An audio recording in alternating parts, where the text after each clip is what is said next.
वेता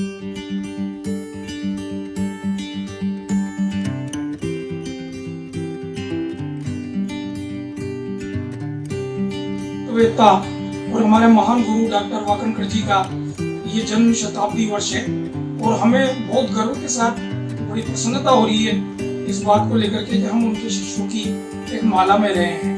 क्योंकि ये वर्ष है तो इसमें हमें कुल मिलाकर के मैं ये निवेदन करना चाहूँगा कि वाकणकर जी ने मालवा के अलावा अन्य क्षेत्रों में भी बड़ा वर्क किया है। और ये बहुत कम लोग जानते होंगे कि वाकणकर जी ने मालवा के प्रागैतिहासिक पक्षों का भी उठाया, लेकिन उसके साथ ही उन्होंने हाड़ौती के कोटा बूंदी झालावाड़ और बारा के प्रागैतिहासिक पक्षों को सबसे पहले उद्घाटित किया था। झालावाड़ में गागरोन वैली, कोटा में चंबल वैली, सुकेत, दरा और उसके अलावा उन्होंने 12 क्षेत्र 60 के दशक में वाकणकर साहब झालावाड़ के गंधा, सुनेर, भवानी मंडी, गागरोन में आए तथा यहाँ उन्होंने अनेक शैल चित्रों और आदि मानव के उपकरणों की खोज की थी। उन्होंने कोटा, रावतभाटा, भैंसरोडगढ़ तथा चंबल के किनारे कई शैल चित्रों तथा आदिम उपकरणों को खोजा।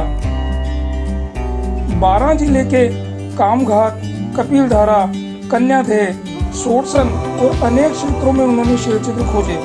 उन्होंने हाड़ौती की चंबल और कालीसिंध नदी की रेती से यह प्रमाणित किया कि इस क्षेत्र में 2 बार भयंकर जल प्रलय 70 से 40 हजार वर्ष पूर्व आए थे।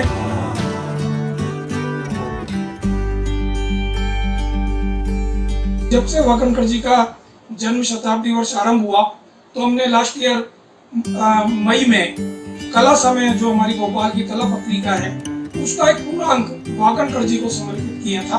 और उसमें वाकणकर जी के जो शिष्य रहे हैं उन्होंने जो अनुभव किए हैं उसको हमने उसमें पूरी कंप्लीट करके और उसका पूरी तरह प्रकाशन हमने भारत में किया था। उसकी कई प्रतियां हमने मालवा के विद्वानों को भेजी थी। इसी क्रम में अब ये जन्म शताब्दी का जो अंतिम समय आ रहा है मई में, तो हमने अप्रैल का जो पूरा अंक है, हमारी एक पुस्तक और है 80 पेज की मासिक द कोर, उसका पूरा कलर रंग हमने वाकणकर जी के व्यक्तित्व और उनके कार्यों पर और उनकी जीवन चर्चा पर पूरा का पूरा 80 पेज का केंद्रित किया है, जिसमें बहुत कुछ ऐसी सामग्री है जो आपको पहली बार पढ़ने को मिलेगी। इस प्रकार हमने हमारे गुरु की परंपरा को विकसित करने का प्रयास किया है और दोनों अंकों को हमने व्हाट्सएप के माध्यम से और प्रिंट के माध्यम से सारे विद्वानों को भिजवा दिए।